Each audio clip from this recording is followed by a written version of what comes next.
Welcome to the 2023 Foundation Gala Awards. I'm Mary Ellen Galvan, Executive Director of the Foundation at FCOE.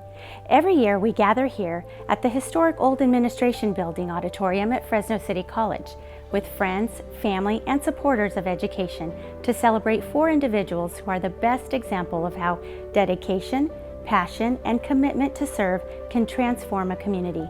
It's my pleasure to kick off tonight's event honoring these 4 individuals whose contributions to the areas of agriculture, academics, the arts, and athletics have had a lasting impact on the education of Fresno County students and our community as a whole. Let the honors begin. Listen, I just turned 92. Oh, no. I tell people all the time, this is not a sprint. This is a marathon. You run as long and as hard as you can, and you pass the baton, because it's not going to be over. Any good movements have to have someone who sticks with it through thick and thin and keeps going, and Mary has not given up to this good day. And Mary and I are not exactly young these days.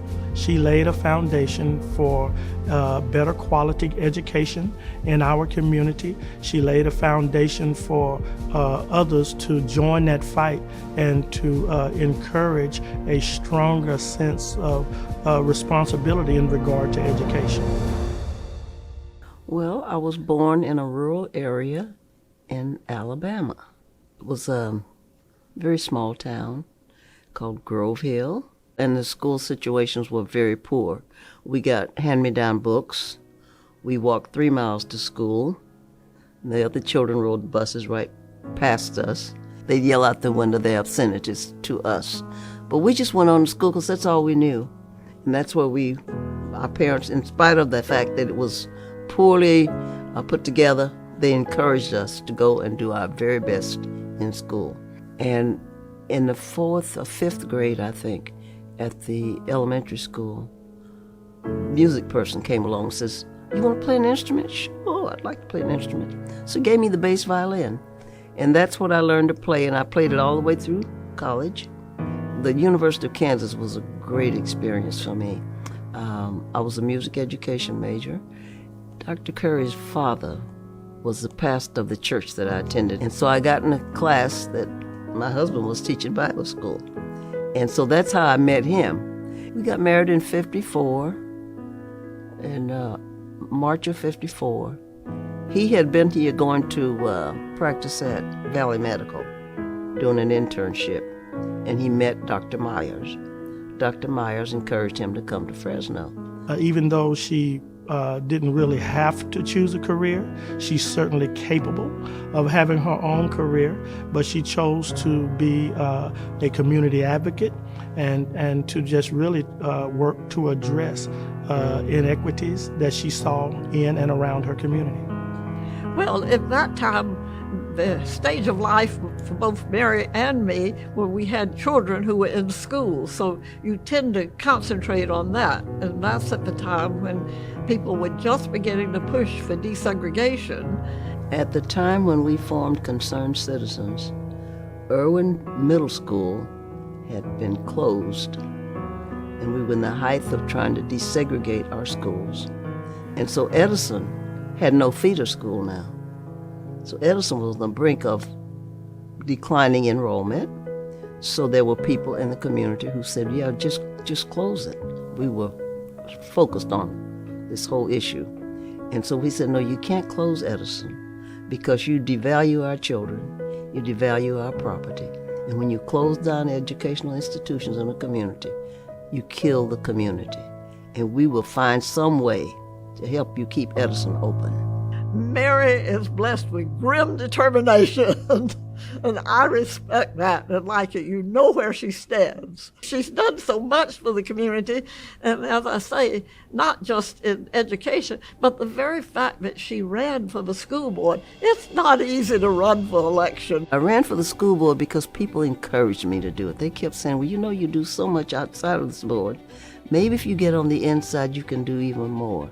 she has led us in trying to do through Concerned Citizens from West Fresno and through other groups that we have formed to try to change the land use policies of our most vulnerable communities. We need to breathe clean air. We need to have opportunity to survive and have a lifespan that's equivalent to that of others in the city.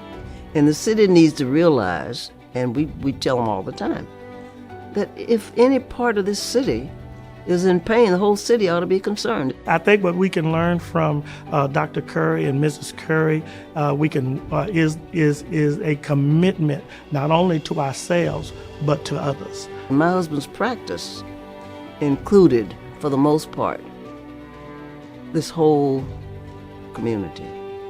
And he was probably one of the few doctors who still made house calls, who never sent collection letters to anybody for bills not paid. You know, he was just that kind of person. Much of the work that Mother Curry does is really for others. Her kids are well developed. They have solid careers, and I can see them smiling right now. But they have great legacy, and they inherited a great legacy from Mrs. Curry and Dr. Curry. Well, I would just say that, I personally got lucky and blessed. I appreciate both my parents. I like to say that they had a program, and their program included education, but it also included faith and included family. The models that they laid out are the models that I think every one of my siblings carries with them, and I'm really proud to say that our next generation has that same sense of service. I need Sister Curry to know how much she has meant to this community and to the well-being and the health and welfare of this community, the education and the achievement of many people in this community. She appreciates all of the acknowledgement. It's special for us as a family because we celebrate the fact that she's done all this work, that she continues to be involved in the community. I just tried to make a difference for everybody's children, not just my own, but for all of the children that I had anything to do with. I want them to have opportunities. And it's up to them what they do with them, but I want them to have the opportunities.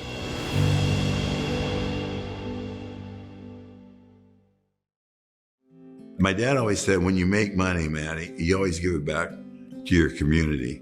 And that's where I believe in so strongly. They're giving back here to Fresno. My grandparents came over right after the genocide in 1915, but my mom and dad came over with them. Well, at 17, my dad went to work for a gentleman that had a little truck that would go to Kalinga. He drove a truck to Kalinga delivering groceries and produce.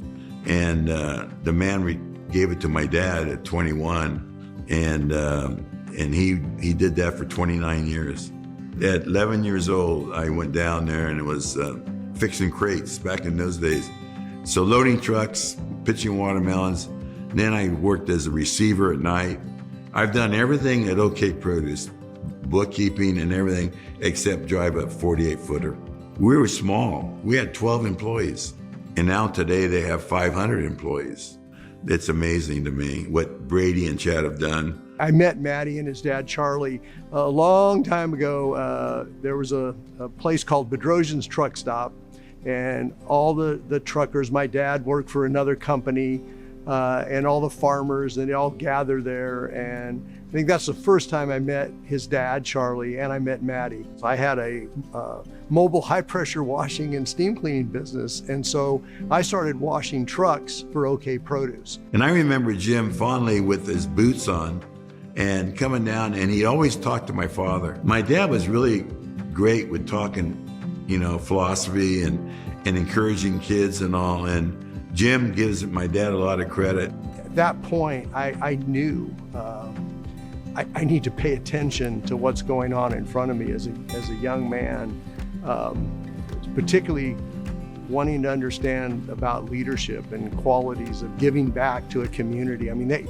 they talked about that all the time, and they didn't just talk about things, they actually did it. I always like to say to people when they inquire about how does giving and philanthropy make a difference? Well, it makes a difference because it allows us to achieve that margin of excellence that makes Valley Children's the best, the very best.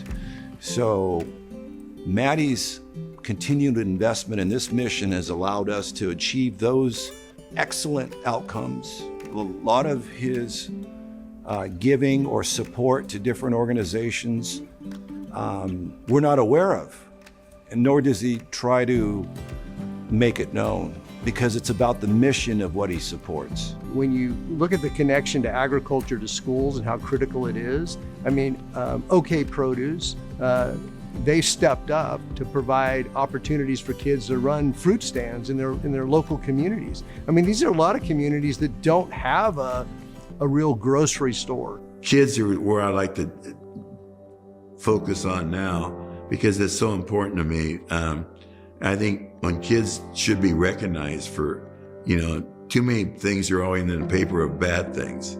We need to recognize the good kids. And one day he calls me and just says, okay, hey, that's so great. These kids are amazing. They're fantastic. What are you giving them? I'm like, well, I'm recognizing them, give them a nice certificate. And he's like, we need to give them a scholarship. We need to give them some money. And I'm like, okay, Maddie, let's do that. And then, he came to every Superstar award ceremony. Every month he would be there so that he could see the kids, talk to them, think about OK Produce's involvement in You Matter Day and what it's really about. You Matter Day is really about students collectively coming together all over the valley, doing projects to help Fresno County, help our community be better. And that's really, if you think about it, that's who the Matoyans have been. That's who Maddie is. His family is so important to what he does, how he represents himself, his relationship with his father and mother growing up. Every Sunday, we would visit the farm and visit family. And always with family, Armenian families on Sunday would congregate. I really now take great pleasure in my grandkids and watching my grandkids perform, watching them play baseball, or even the girls in plays. They're amazing, and I'm just lucky that they're so good to me. But I think I get the most pleasure today is watching them growing up.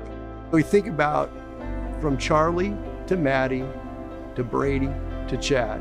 I mean, the legacy continues to move forward and support this community. The community did a lot for his family with his father building the business and his family growing. They don't seek the attention or the accolade.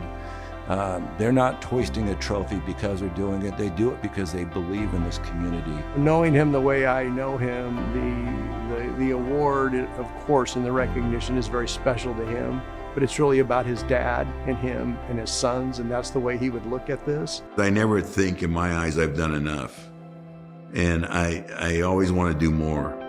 And it's quite an honor. And I know some of the past recipients, that have won it. And so for my name to be up there I'm really proud of that.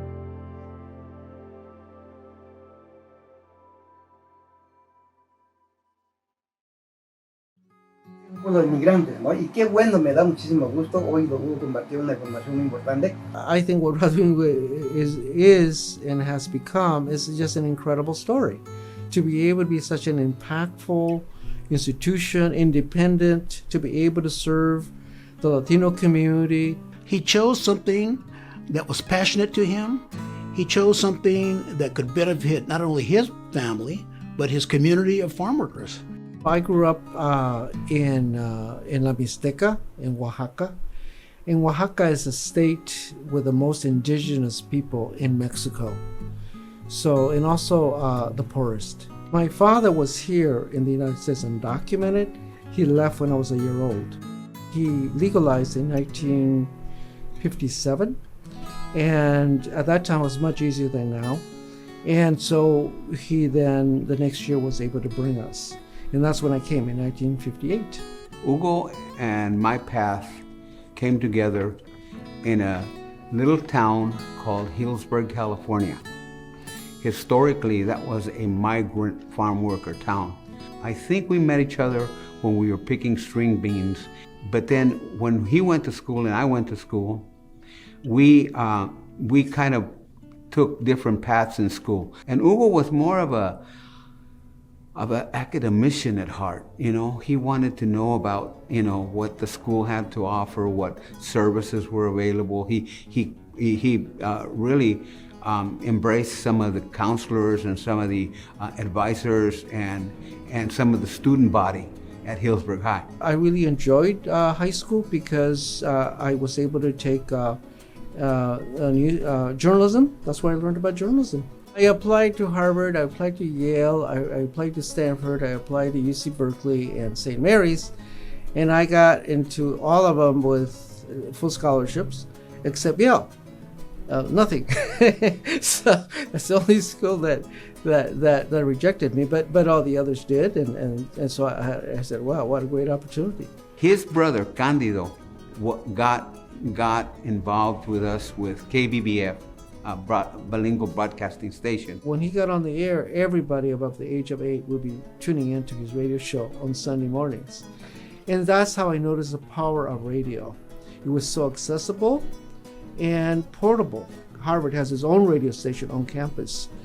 And so I became when I was a junior, I established the first radio show, whether it be indigenous or Mexican American or Mexican Boricua, Mexican Puerto Rican show at a campus in the United States. At that time, I was trying to build Radio Bilingüe. What we wanted to be was a platform for us Mexican Americans to learn from one another and to essentially be like on-air university, and also to be a platform where we could hear our own music in our own voices. I think everybody would say that his radio program and his programming filled a very important niche that was underserved, if served at all. Most of the Hispanic radio stations didn't get into in-depth subjects like Radio Bilingüe did. And they talk about a variety of issues that the farm workers are affected by on their daily lives. We were the first public radio station to set up a station in Bakersfield and then one in Modesto.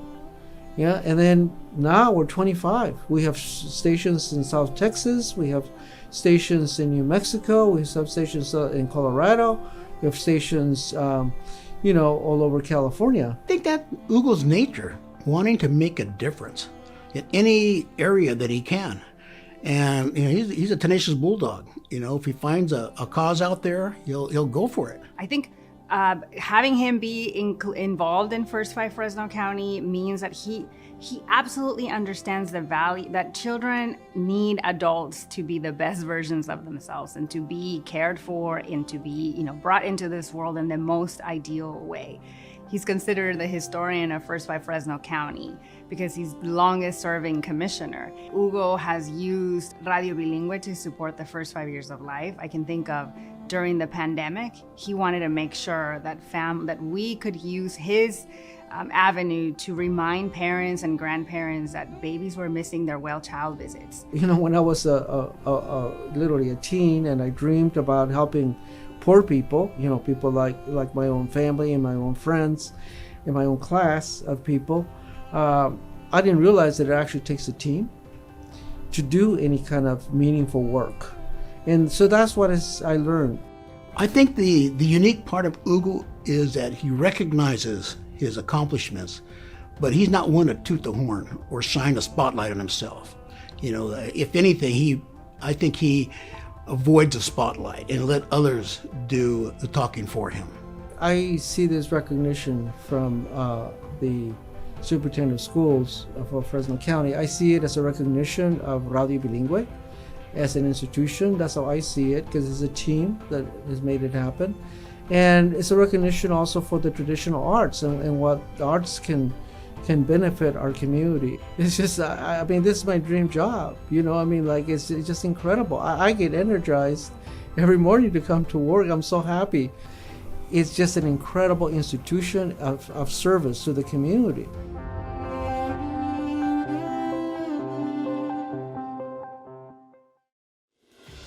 I actually, during basketball practice, would see in the gym area people in wheelchairs and with amputations or spinal cord injuries or post-stroke, and they were waiting for adaptive PE classes at the college.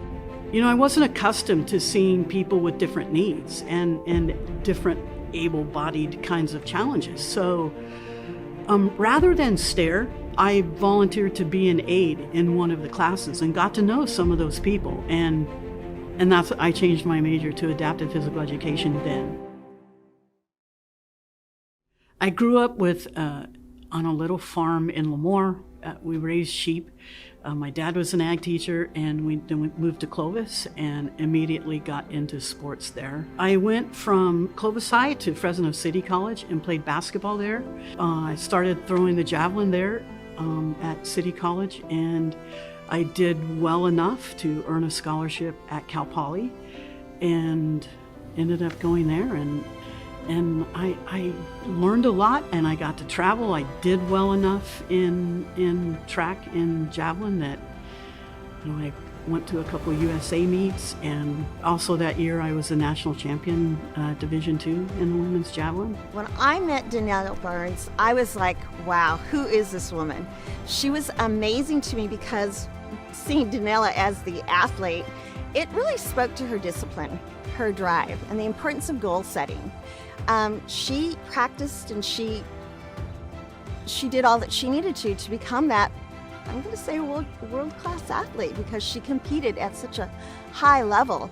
That just goes to speak to her own being. You know, everything she does, and she does with such an awesome heart. I started teaching adapted physical education here in Sanger Unified in 1988. In physical education, the practice was to roll a ball out and expect every kid to use that one piece of equipment at the same level. And somewhere in teaching adaptive PE, I realized there's got to be a better way, because my kids are never going to be able to participate. I think watching people succeed, setting goals, and helping those students attain them was being part of that success. Their success was my success. I don't want to own that or take it away from them, but we found ways to modify things to make those goals attainable. And I like to romanticize everything. It was beautiful. When here in Sanger Unified, I was asked to look at starting an elementary physical education program and hiring kinesiology majors to teach movement, fitness, and gross motor skills. That originally started so that our classroom teachers could have a prep time, but what happened was it grew into an actual bona fide 1st through 6th grade movement program. I was a teacher in the district when Danelle was hired as our PE coordinator for the district. As a multiple subjects credentialed teacher, typically you would teach PE yourself, but that specific training on exactly how to best do skills with the kids and really prepare them for the athletic skills that kids would need and the fitness skills that kids would need for their future. That was something that as a multiple subjects teacher, I didn't really, understand. I know when I took them out, it was kickball, foursquare, hopscotch. Teachers started seeing a difference in behaviors with kids, the classroom teachers did, but the fitness scores in the first 2 years of this program went from, if I remember right, our 5th grade kids scored 27% on the California fitness test. By the time they were in 6th grade the next year, the average passing rate was 51%. So we almost doubled those fitness scores for that same cohort of kids. And the fact that this program is still running And there have been 3 or 4 coordinators of the elementary physical education program here in Sanger, but it remains. It's a program that has sustained 25 plus years, and the impact just has been that continuation of really connecting physical movement and healthy fitness. Nutrition is even involved into some nutritional lessons for our students, into being their best self physically and mentally, emotionally, and connecting that to the classroom. I think that's really been a huge impact. How excited am I that I get to sit and watch my friend, my colleague, my peer come up and win this amazing award. I am thrilled. I am more than excited. Can I say jealous? I am a little jealous. I don't get it. And maybe because I had so much fun, it didn't feel like work. It didn't feel as groundbreaking as maybe this program is. But I'm humbled. Of course honored, but I'm humbled. The one thing that I can't put on my resume, but is the crowning jewel of, I think, things that I've accomplished in life, is that this program is still going, and this district is still committed, and the community is supportive. And it's just so neat to see those opportunities and activities for kids that have just grown.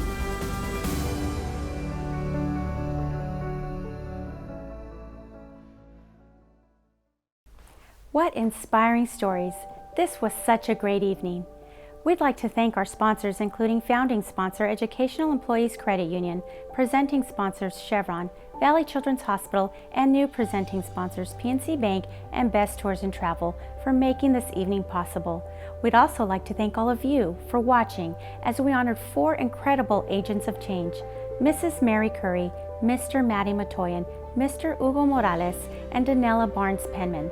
They represent the best of our community, and we hope you were uplifted and inspired by their example. To learn more about how you can make your own impact on the education of Fresno County students through the Foundation at FCOE, including sponsorships and planned giving, please visit our website at fcoefoundation.org or call 559-497-3770.